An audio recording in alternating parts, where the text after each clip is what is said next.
Hello students, welcome back. हम कर रहे हैं जनरल ऑर्गेनिक केमिस्ट्री 3 और आज हमारा है इसका 6th लेक्चर। और today we are going to discuss reaction intermediates.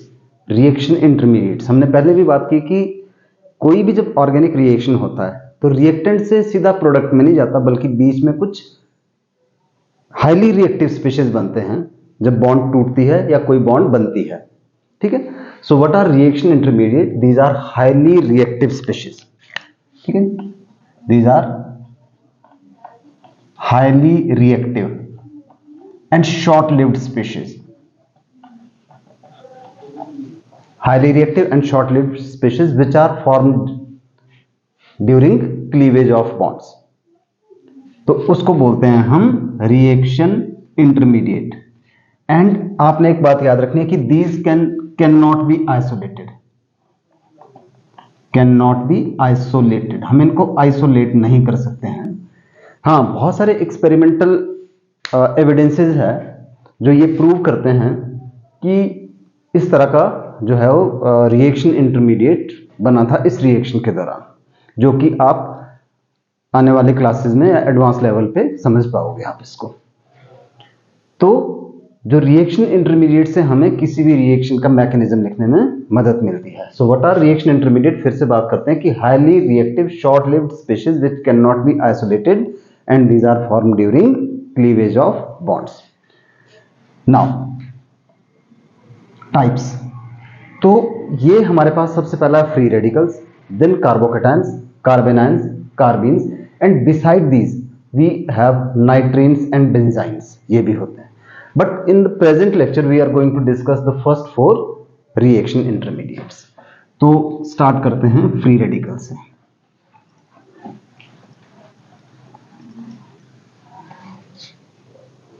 So what are free radicals?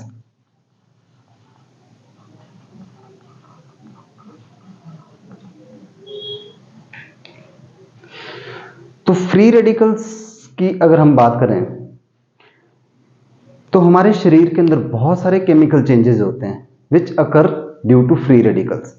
कैसे? इसको अगर हम एक लेमैन की लैंग्वेज में समझें तो ऑक्सीजन की वैलेंस शेल में हमारे पास कितने इलेक्ट्रॉन होते हैं? 8।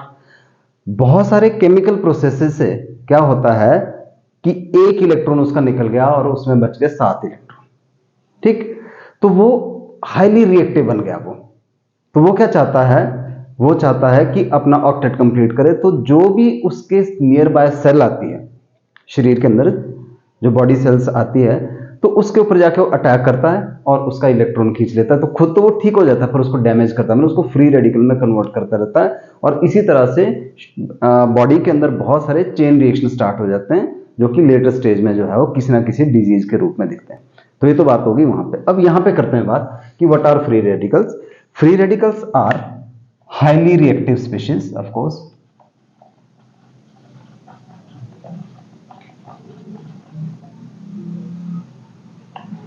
Highly reactive species having one odd electron, odd या unpaired electron. ठीक है, and formed by homolytic fission. And these are formed by homolytic fission. And these are also neutral. इतने इनके बारे में सारी बात याद रखनी है हमने कि what are free radicals? These are highly reactive species having an odd और unpaired electron and formed by homolytic fission and these are of course neutral. तो उसको बोलते हैं हम free radicals. Let us take the example. हमने पहले भी पढ़ा था, ये कोवलेंट बॉन्ड बनी हुई है हमारे पास क्लोरीन के बीच में। तो अगर बॉन्ड इस तरह से टूटे, हाफ एरो से हम इनको डिनोट करते हैं इस तरह से। ये कब होता है? आइदर सनलाइट, और इसको हम अल्ट्रावायलेट भी लिखते हैं, यूवी या एच न्यू, और हीट करने पर। तो क्या हो गया कि दोनों क्लोरीन को एक एक इलेक्ट्रॉन मिल गया। तो ये जो बना, ये बन गया हमारे पास chlorine free radical. In the same way अगर हम ये मीथेन की बात करते हैं तो एच न्यू या यूवी, और we can also write as heat. तो फिर से हो गया जी हमारे पास, तो ये होमोलिटिक फिशन हो गई and we get free radical. तो हमने ऊपर डेफिनेशन में जो लिखा था कि these are highly reactive species having an odd or unpaired electron formed by homolytic fission of covalent bond and these are of course neutral। तो इनकी हाई रिएक्टिविटी क्यों है? बिकॉज वो अपना ऑक्टेट कंप्लीट करना चाहते हैं तो किसी ना किसी बॉन्ड के ऊपर जाके अटैक कर सकते हैं। इनका स्ट्रक्चर की बात करें अगर कि किस तरह से इनका स्ट्रक्चर होता है,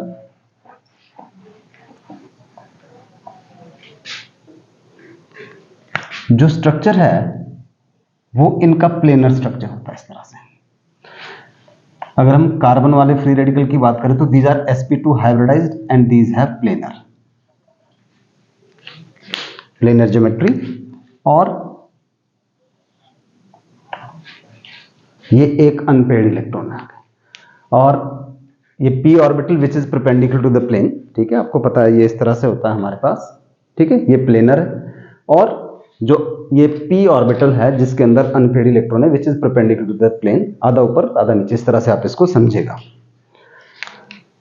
and the species having unpaired electrons are called paramagnetic. So these are paramagnetic.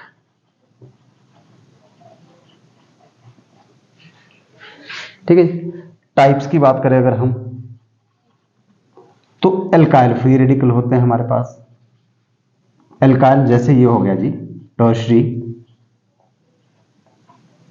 Then और इनका साथ में अगर हम चलो ऑर्डर ऑफ स्टेबिलिटी के ऊपर बाद में बात करते हैं, tertiary, then secondary,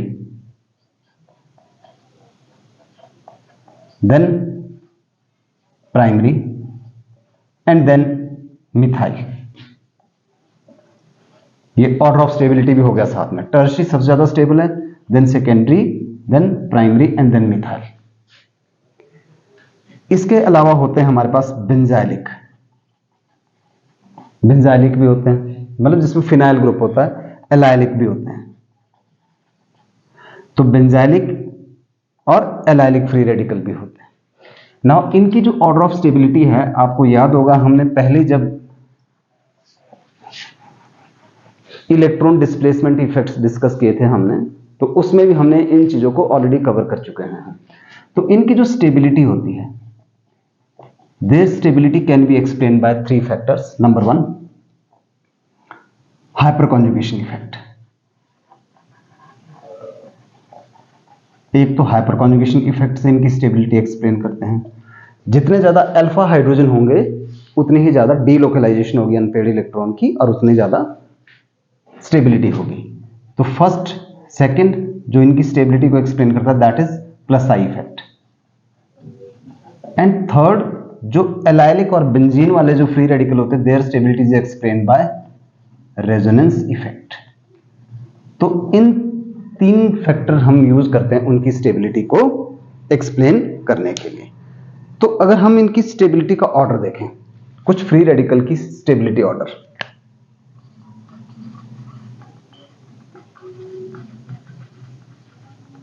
stability order. सो ट्राइफिनाइल फ्री रेडिकल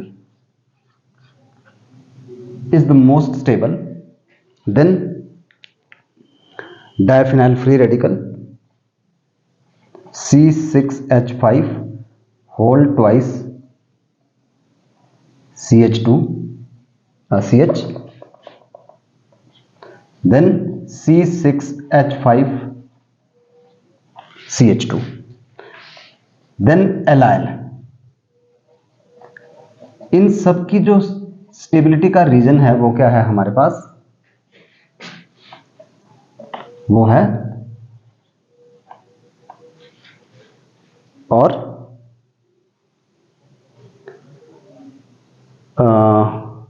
कौन सा effect, resonance effect, then tertiary,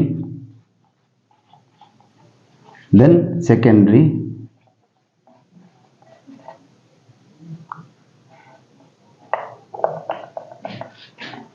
and then ethyl यानी प्राइमरी और मिथाइल फ्री रेडिकल। तो ये इनकी ऑर्डर ऑफ स्टेबिलिटी हमने सबकी ही लिख दी यहां पे, which is explained on the basis of hyperconjugation effect, inductive effect and resonance effect. तो जो फर्स्ट टाइप का है हमारे पास वो हमने कवर कर लिया है। सेकेंड रिएक्शन इंटरमीडिएट की तरफ आते हैं। and carbocation. Second reaction intermediate is carbocation. तो पहले इनको कार्बोनियम आयन भी बोला जाता था earlier they were called carbonium ions, but अब इनका जो नाम है वो कार्बोकेटाइन ले जाता है. तो what are carbocation? The species having positively charged carbon. ठीक है जी, पहली बात positively charged carbon having 6 electron in valence shell and formed by heterolytic fission, and these are formed by heterolytic fission. So positively charged carbon having 6 electrons in the valence shell and which are formed by heterolytic fission of covalent bond. Let us take the one example. This is tertiary butyl chloride. अब heterolysis हुआ इस तरह से, depend on reaction conditions.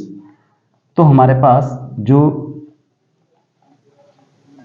ये chlorine था वो अपने साथ दोनों शेयर्ड पेयर के इलेक्ट्रॉन को ले गया, तो आयनिक स्पीशीज बनी हमारे पास ये. तो इस तरह की जो स्पीशीज बनी उसको बोलते हैं हम और carbocation. Now like free radical, इनका जो स्ट्रक्चर है ये भी प्लेनर है. जैसे फ्री रेडिकल का हमने बोला था, तो फर्क इतना है कि उसमें जो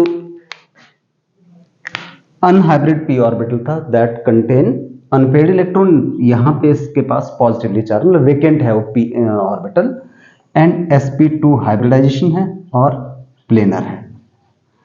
नाउ क्योंकि इसमें कोई भी अनपेड इलेक्ट्रॉन नहीं है तो ये डायमैग्नेटिक हो गया. समटाइम इस तरह के क्वेश्चन हमारे से पूछे जाते हैं. ठीक है. नाउ टाइप्स, ये भी हम पहले ये सारे प्रीवियस कॉन्सेप्ट्स के अंदर डिस्कस कर चुके हैं कि लाइक फ्री रेडिकल ये भी हमारे पास कौन कौन से होते हैं. एक तो कार्बोकेटाइन जो इसकी टाइप्स है, alkyl free radical, alkyl carbocation की बात करें तो अगेन टर्शरी, फिर हमारे पास ये secondary, then primary and then methyl. इतने टाइप के होते हैं ये. तो tertiary, secondary, primary and methyl. Apart from this we also have allyl free radical and benzyl free radical. इस तरह के हमारे पास फ्री रेडिकल्स भी होते हैं. नाउ इनकी जो स्टेबिलिटी है, stability how we can explain their stability can be explain on the basis of first is hyperconjugation effect H effect, दूसरा I effect, and third is resonance effect R effect. तो जैसे free radical की हम stability जो decide करते हैं वो 3 factor से करते हैं, तो in the same way 3 effect है, hyperconjugation, inductive effect and resonance effect. तो कार्बोकेटाइन का जो स्टेबिलिटी ऑर्डर है वो ये है. सबसे ज्यादा triphenyl carbocation is the most stable because of resonance, then diphenyl carbocation and so on. तो इस तरह से हमारे पास इनका स्टेबिलिटी ऑर्डर आ जाता है. नाउ तीसरा जो हम चलते हैं तो इसको हमारे को याद करना पड़ेगा, and it is the combination of resonance, inductive and hyperconjugation effect की वजह से ये सारा स्टेबिलिटी ऑर्डर है. देन मूव करते हैं आगे, और अगला है हमारे पास कार्बन आयन.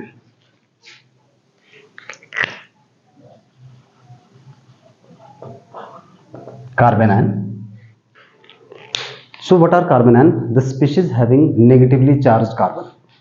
ठीक है, the species having negatively charged carbon having 8 electron in valence shell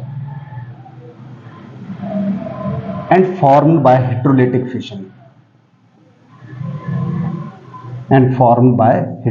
fission उनको बोलते हैं हम और कार्बन आयन.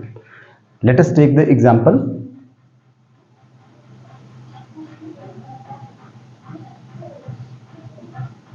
सपोज ये है जी हमारे पास, और अगर हेट्रोलिसिस होती है इस तरह से कि ये दोनों इलेक्ट्रॉन जो है वो कार्बन ले जाता है।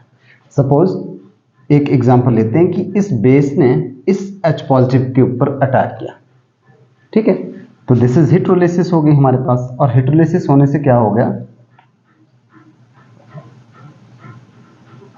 ये तो आप देख सकते हैं कि 3 तो बॉन्ड बनी हुई, तो 3 बॉन्ड का मतलब 6 इलेक्ट्रॉन हो गए और साथ में H2 तो निकल गया। तो ये जो स्पीशीज बनी जिसमें हमारे पास टोटल 8 इलेक्ट्रॉन है, तो 3 बॉन्ड पेयर 1 लोन पेयर है, तो ऐसी स्पीशीज को बोलते हैं हम कार्बन। अगर हम इनका स्ट्रक्चर देखें तो इनका स्ट्रक्चर होता है हमारे पास पिरामिडल। सो यहां पे कार्बन की हाइब्रिडाइजेशन sp3 है एंड दीज आर पिरामिडल, ठीक है, ये पिरामिडल स्ट्रक्चर होता है हमारे पास।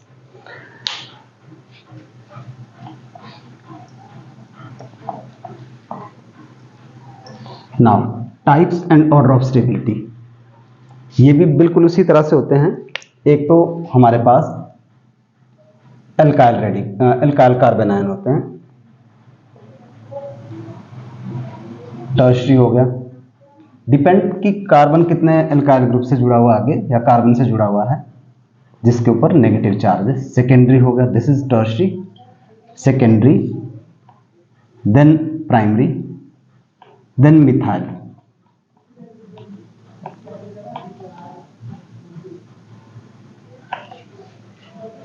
And apart from these, we also have allyl carbon ion,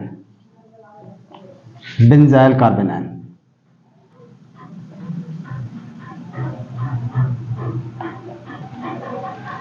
इस तरह से है हमारे पास। नाउ इनका जो ऑर्डर ऑफ स्टेबिलिटी होता है,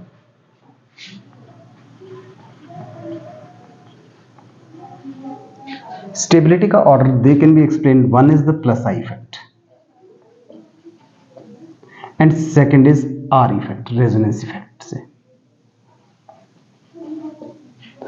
तो अगर हम यहां पे देखें, यहां ऑर्डर ऑफ स्टेबिलिटी ऐसा हो गई, ठीक है, यानी टर्शी लीस्ट स्टेबल है, then secondary, then primary, then methyl. Reason हमने पहले डिस्कस कर चुके हैं हम, और इंडक्टिव इफेक्ट की एप्लीकेशन के अंदर हम इस पॉइंट को कवर कर चुके हैं। तो जो वेरियस कार्बन आयन है, हाँ एक चीज और, यहां पे स्टेबिलिटी एक तो प्लस आई इफेक्ट से होता है, आर इफेक्ट से होता है, तीसरा होता है हमारे पास percent of s nature of carbon, कि जो carbon which carry negative charge उसमें एस का कितना परसेंट है, यानी हम ये भी बोलते हैं कि हाइब्रिडाइजेशन से भी हम डिसाइड करते हैं। तो stability of carbanion can also be decided by hybridization. तो हमारे पास जो वेरियस कार्बन आयन है उनका स्टेबिलिटी ऑर्डर अगर हम देखें तो वो ऑर्डर है, जो कंप्लीट ऑर्डर ऑफ स्टेबिलिटी है हमारे पास वेरियस कार्बन आयन का, वो इस ऑर्डर में जो एस्टिलाइड कार्बन आयन है, it is the most stable, क्योंकि यहां कार्बन की हाइब्रिडाइजेशन क्या है, sp, और जितनी ज्यादा कार्बन की हाइब्रिडाइजेशन होती है उतना ही ज्यादा वो इलेक्ट्रोनेगेटिव होता है, मतलब that can accommodate negatively charge more easily as compare to triphenyl carbanion जिसके अंदर रेजोनेंस इफेक्ट होता है, एंड सो ऑन। तो ये सारा चीज हो गया हमारे पास। अब हम लास्ट जो हमारे पास रिएक्शन इंटरमीडिएट है उनकी तरफ चलते हैं हम, तो उसका नाम है carbene. Carbene fourth, what are carbenes? Carbenes are neutral species having 6 electron in valence shell of carbon, in which one as a lone pair and 2 as a bond pair with monovalent atoms or groups, monovalent atoms और groups. मतलब इस तरह से ये कोई monovalent, यहां पे A B कोई ग्रुप्स लगे हुए हैं, तो टोटल 6 इलेक्ट्रॉन हो गए वैलेंस शेल में कार्बन की, जिसमें से हमारे पास 2 बॉन्ड पेयर है और 1 लोन पेयर है। तो वी कैन से कि neutral divalent carbon species in which the carbon atom is bonded to 2 monovalent atoms और ग्रुप्स। ठीक है, 2 मोनो, ए और बी क्या है, 2 मोनोवेलेंट एटम्स और ग्रुप्स है। ठीक, कैसे बनती है? These are formed by photolysis, formed by photolysis normally. हालांकि और भी तरीके होते हैं तो फोटोलिसिस का मतलब जब हम लाइट किसी मॉलिक्यूल के ऊपर फॉल करवाते हैं, इरिडिएट करते हैं उसको इरिडेशन से, तो उस तरह से हमारे पास बन गया है। जैसे ये है जी हमारे पास, इसका नाम है डाइजोमीथेन। डाइजोमीथेन, तो जब हम इसको सनलाइट के साथ रिएक्ट करवाते हैं तो हमारे पास इस तरह से ये बन गया स्पीशीज, प्लस N2 इसमें से निकल गया बाहर। तो इसको बोलते हैं मिथाइलिन कार्बिन।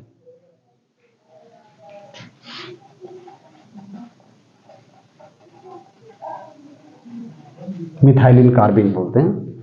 उसी तरह से हमारे पास डाइक्लोरोमीथेन भी होता है, CCl। This is dichloromethane carbene, dichloromethane carbene. तो क्या बोला कि neutral species having 6 electron in the valence shell of carbon in which one as a lone pair and 2 as a bond pair with monovalent atoms और groups. बाकी मैंने एक definition इसकी आपको बताई दी है। नाउ टाइप्स, कितने टाइप्स की होती है हमारे पास? ये होती है हमारे पास और 2 टाइप्स की टाइप्स। एक होता है सिंगलेट और एक होता है triplet. One is the singlet carbene and another is the triplet carbene. 2 तरह की कार्बिन होती है। तो जो सिंगलेट कार्बिन है उसमें क्या होता है हमारे पास?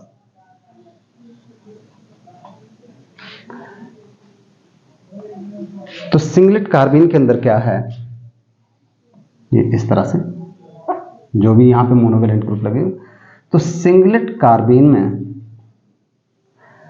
जो हाइब्रिडाइजेशन है वो क्या है? sp2, यानी ये प्लेनर शेप की होती है और दोनों इलेक्ट्रॉन जो है, जो 2 electron as a lone pair है, जो non bonded electron, they are present in a same orbital. और ट्रिपलेट कार्बिन में क्या है हमारे पास? ट्रिपलेट कार्बिन में ये यहां पे मोनोवेलेंट एटम्स और ग्रुप्स हो गए,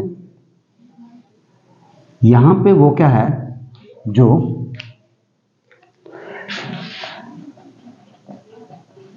ट्रिपलेट कार्बिन के अंदर इसकी जो हाइब्रिडाइजेशन है वो sp है और लीनियर शेप के अंदर शेप होती है उनकी।